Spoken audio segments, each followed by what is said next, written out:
Bizim Yəmanilərə digər bir sualımız da var. Siz Əhməd Əl-Həsəni birinci Məhdi hesab edirsiniz və onun Yəmani, İmam Zamanın övladı bilirsiniz. Bizə maraqlıdır. Görəsən, İmam Zaman, yəni sizin Məhdiniz, bu Əhməd Əl-Həsən, necə ola bilər ki, imam olsun, Məhdi olsun, lakin ərəb qrammatikasını bilməsin? Siz gedin onun oxuduğu kitablara baxın, ərəb dilində. Hədisləri oxuyub məna ki verir. Gedin görün necə səhvlər edir. Kimsə deməsin ki, ərəbdir, necə yəni ərəb qrammatikasını bilir. Çox fərq edir. Çünki biz Azərbaycan dilində bilirik, amma riayət etmirik bəzi qaydalara. Çünki qrammatika ayrı bir şeydir.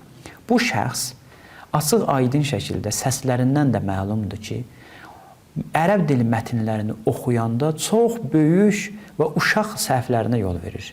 Necə ola bilər ki, Məhdi, Həzrət İmam Zamanın övladı gəlsin bu ibtidai səhvlərə yol versin? Azca da olsa düşünün bu məsələlər üzərində.